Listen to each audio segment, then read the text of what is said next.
नमस्कार दोस्तों, स्वागत है आप सभी का। सच्ची श्रद्धा से कमेंट में जरूर लिखे हर हर महादेव, राधे राधे, देवों के देव महादेव सदैव आप पर अपनी कृपा बनाए रखे। दोस्तों, आज की जो कहानी है वो बहुत ही ज्ञानवर्धक और बहुत ही मोटिवेशनल है। दोस्तों, आज के वीडियो में हम बात करेंगे आखिर पत्नी की वो कौन सी 3 चीज होती है जो हर पुरुष को देखना चाहिए। दोस्तों, जो पुरुष अपने पत्नी के इन 3 चीजों को देखता है वह अपने जीवन में कभी भी गरीब नहीं रहता। उसके घर में सदैव मां लक्ष्मी का वास रहता है और मां लक्ष्मी की कृपा दृष्टि उनके ऊपर सदैव बनी रहती है।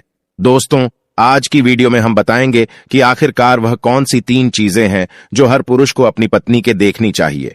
दोस्तों, उससे पहले आप सभी से निवेदन है, यदि चैनल पर आप लोग नए हैं या चैनल पर पहली बार आए हैं तो कृपया करके चैनल को सब्सक्राइब कर ले, क्योंकि दोस्तों हम अपने चैनल पर रोजाना ऐसे ही ज्ञानवर्धक और मोटिवेशनल वीडियो अपलोड करते रहते हैं। चलिए तो दोस्तों शुरू करते हैं आज की इस प्यारी सी वीडियो और इस प्यारी सी कहानी से। जानते हैं कि पत्नी की वह कौन सी 3 चीज है जो हर पुरुष को अपनी पत्नी की देखनी चाहिए। दोस्तों, एक बार की बात है, किसी गांव में एक आदमी रहा करता था। दोस्तों, वह आदमी अपनी पत्नी से बहुत परेशान था, क्योंकि उसकी पत्नी अपने पति से बात बात पर लड़ाई झगड़ा करती थी। उसके घर में एकदम कंगाली छा गई थी। खाने के लिए घर में ना ही कोई दाने थे, ना ही पीने के लिए पानी और ना ही पहनने के लिए वस्त्र। दोस्तों, रोज रोज के इस कलेश से वह पुरुष अपनी पत्नी से परेशान हो गया था। दोस्तों, एक दिन की बात है, वह आदमी अपने घर से जंगल की तरफ निकल जाता है। दोस्तों, जंगल में जाते जाते उस आदमी को एक साधु से मुलाकात होती है। तब वह आदमी उस साधु के पास बैठ जाता है और वहां पर बैठकर रोने लगता है। दोस्तों, वह साधु उस आदमी को पूछते हैं कि पुत्र, आखिर तुम्हें हुआ क्या है, तुम क्यों रो रहे हो। तब वह आदमी उस साधु को बताता है कि महाराज, मेरे घर में मेरे पत्नी और मेरे 2 छोटे छोटे बच्चे हैं। मेरी पत्नी मेरी कोई भी बात नहीं मानती है, बात बात पर मुझसे लड़ाई झगड़ा करती है, जिसकी वजह से मेरा एक छोटा सा बिजनेस था वह भी बंद हो गया और अब हम घर में दाने दाने के लिए मोहताज है। हमारे घर में खाने के लिए कुछ भी नहीं है, पीने के लिए पानी नहीं है और पहनने के लिए वस्त्र नहीं है। लेकिन मैं अपनी पत्नी को समझाता हूं कि लड़ाई झगड़े ना करें। इसके बावजूद भी वह घर में रोज लड़ाई झगड़ा करती है। इस वजह से मैं बहुत दुखी हूं और बहुत परेशान हूं, इसलिए मैं घर छोड़कर आपकी शरण में आया हूं। दोस्तों, वह साधु महाराज उस आदमी को बोलते हैं कि पुत्र तुम रो मत, आज मैं तुम्हें ऐसे 3 चीज बताने जा रहा हूं।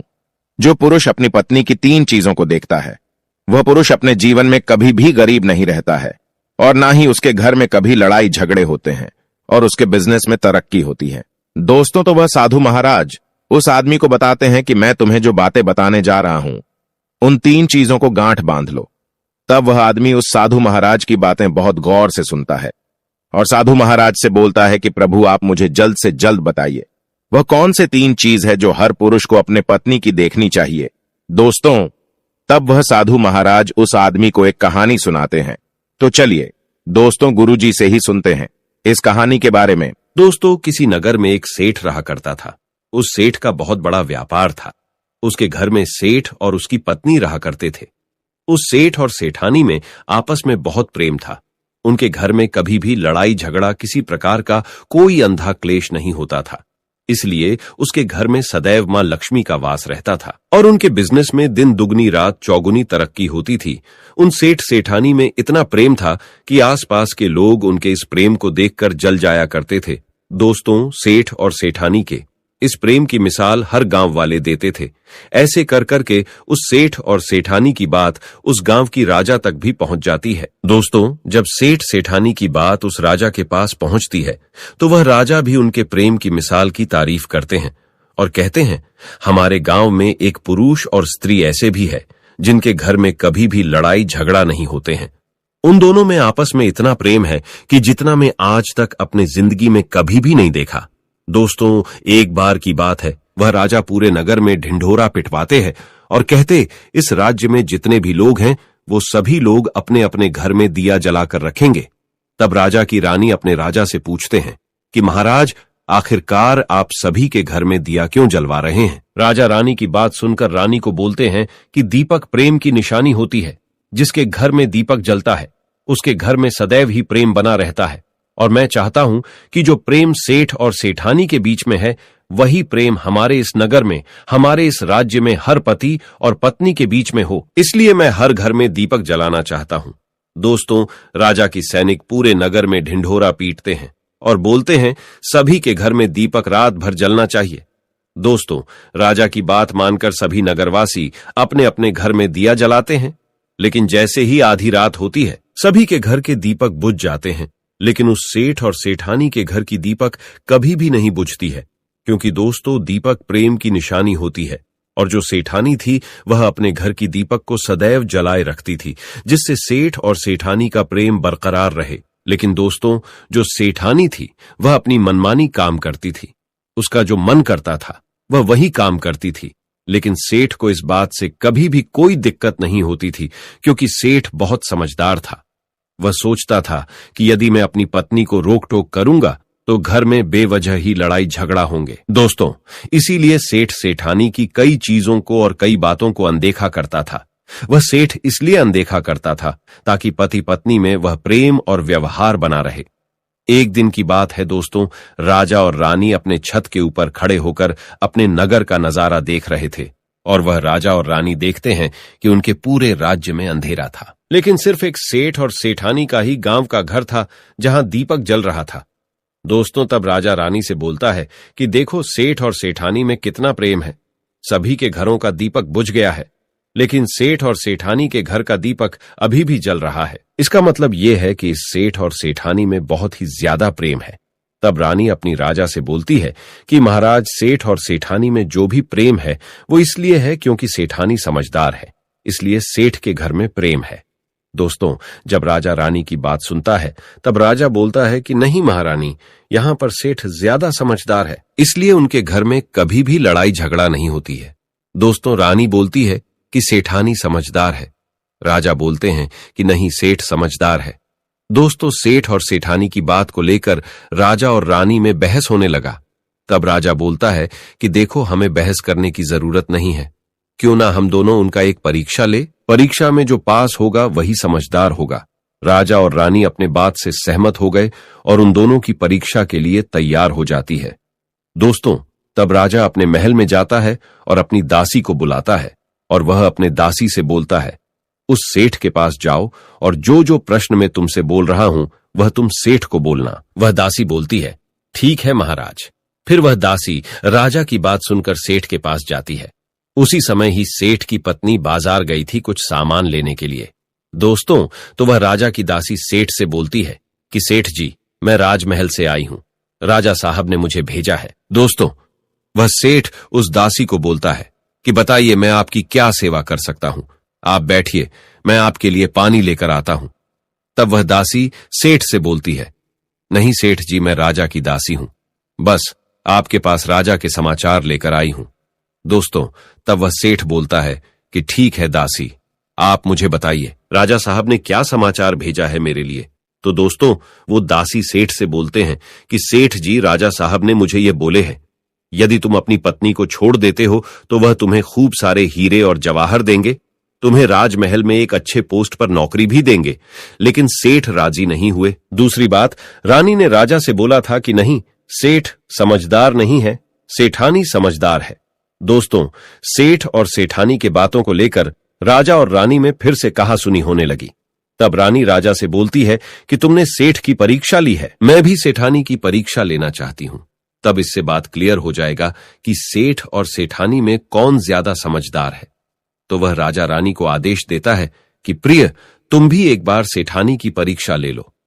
तब रानी अपने राजमहल से एक दास को उस सेठानी के पास भेज दिया और अपने दास से बोलती है कि जो मैं तुम्हें बोल रही हूं ये सारी चीजें जाकर उस सेठानी को बोलना। तब राजा का दास उस सेठानी के पास जाता है। इधर से सेठ अपने काम के सिलसिले में कहीं बाहर गया हुआ था, घर पर सेठानी ही अकेली थी। दोस्तों, दास मौका देखकर उस सेठानी के पास पहुंचता है और सेठानी से बोलता है कि सेठानी जी, मैं राजमहल से आया हूं, मुझे रानी साहिबा ने भेजा है। दोस्तों, तब वह सेठनी बोलती है, ठीक है बताइए, किस लिए तुम्हें रानी साहिब मेरे पास भेजा है। दोस्तों, तब वह दास सेठानी से बोलता है कि रानी साहिबा ने बोला है कि यदि तुम अपने पति को छोड़ दोगी तो वह बहुत सारे हीरे जवाहरात देंगे, और अगर तुम अपने पति को मार दोगी तो वह तुम्हें अपने राज्य का आधा हिस्सा दे देंगे। दोस्तों, दास की बात सुनकर सेठानी तैयार हो जाती है और कहती है, ठीक है, यदि रानी साहिबा अपने राज्य की आधा हिस्सा मुझे देंगी तो मैं अपने पति को मार दूंगी। दोस्तों, तब उस राजा का दास उस सेठानी से बोलता है कि मुझे कैसे पता चलेगा कि तुमने सेठ जी को मार दिया है। दोस्तों, तब सेठानी राजा के दास से बोलती है कि मेरे घर में जो दीपक जल रहा है वह तुम्हें दिख रहा है। तब दास बोला, हां, दिख रहा है। तब सेठानी उस राजा के दास से बोलती है कि जब मैं अपने पति को मार दूंगी तो मैं यह दिया बुझा दूंगी तो तुम्हें पता चल जाएगा कि मैं अपने पति को मार दिया है। अब वह दास सेठानी की बात सुनकर राजमहल को वापस लौट जाता है और राजा और रानी से ये सारी बात बताता है। सेठानी की बात सुनकर रानी बहुत अचंभित हो जाती है और रानी को स्त्री जाति से नफरत होने लगती है। दोस्तों, तब वह राजा अपने सारे दास दासियों के साथ सारे सैनिकों को बुलाता है और बोलता है, देखो, मैं यह नहीं चाहता हूं कि राजा और रानी के वजह से किसी निर्दोष की जान जाए। तुम ऐसा करो, उस सेठानी के घर जाओ और उस सेठ को सारी बातें बता दो और उस सेठ को बचा लो। दोस्तों, इधर दास और दासी सेठानी के घर पर जाते हैं और सोचते हैं कि सेठानी तो सेठ को रात में मारेगी और दिया भी बुझाएगी। इससे पहले ही हम सेठानी के घर में हमला बोल देते हैं। दोस्तों, इधर रात भी नहीं हुई थी, शाम का समय था और जैसे ही राजा के सैनिक सेठानी के घर पर धावा बोलते हैं तो देखते हैं कि सेठ पहले से ही मरा हुआ है। दोस्तों, तब राजा और रानी के दास दासी उस सेठानी से बोलते हैं, सेठ जी तो मरा पड़ा है, लेकिन सेठ को तो तुम्हें रात में ही मारने के लिए बोला गया था। दोस्तों, तब वह सेठनी उस दास और दासी से बोलती है कि सेठ को तो मुझे मारना ही था, रात में तो मुझे दिया बुझाना था, इसलिए सेठ को तो मैंने दिन में ही जहर देकर मार दिया है। अब मेरा काम है सिर्फ दिया बुझने का। दोस्तों, वह सैनिक उल्टे पांव उस सेठ के घर से राजा के दरबार में भागें जाते हैं और राजा को सारी बातें बताते हैं। दोस्तों, राजा क्रोध से आग बबूला हो जाता है और उसको स्त्रियों से घृणा होने लगती है और वह अपने सैनिकों को भेजता है कि उस सेठानी को बंदी बनाकर लाए। तब राजा के सैनिक उस सेठानी को बंदी बनाकर राजा के राज दरबार में पेश करते हैं। दोस्तों, तब वह राजा उस सेठानी को कारावास में डलवा देता है और वह राजा समस्त स्त्री जाति से नफरत करने लगता है। दोस्तों, वह साधु इस कहानी को गांव के उस आदमी को सुनाता है। तब साधु उस आदमी से बोलता है, अब तुम्हें समझ में आ गया होगा कि स्त्री की वह कौन सी 3 चीजें हैं जो हर कोई पुरुष को देखना चाहिए। वह आदमी साधु से बोलता है कि महाराज, मुझे अभी भी समझ में नहीं आया, स्त्री की वह कौन सी 3 चीजें हैं जो हर पुरुष को देखना चाहिए। दोस्तों, तब वह साधु उस आदमी को बताते हैं कि हर पुरुष को अपने स्त्री के सबसे पहली चीज यह देखनी चाहिए कि वह कहां पर आ जा रही है। दोस्तों, जो पुरुष अपनी स्त्री की यह चीज देखता है कि पत्नी वहां पर आ रही है, वहां पर जा रही है, तो उसके घर में कभी लड़ाई झगड़ा नहीं होते हैं और वह अपनी पत्नी के ऊपर नियंत्रण कर पाता है। दूसरी चीज है, पुरुष को पत्नी के अंदर ये चीज देखनी चाहिए कि उसकी पत्नी के बोल चाल कैसी है, वह अपने पति की इज्जत कर रही है कि नहीं, अपनी पति की बात मान रही या फिर नहीं। जो स्त्री अपने पुरुष की बात नहीं मानती है, अपने पति की इज्जत नहीं करती है, वह अपने पति के साथ कुछ भी कर सकते हैं, जैसे कि उस सेठानी ने उस सेठ के साथ किया था। इसलिए हर पुरुष को अपनी पत्नी की यह चीज देखनी चाहिए।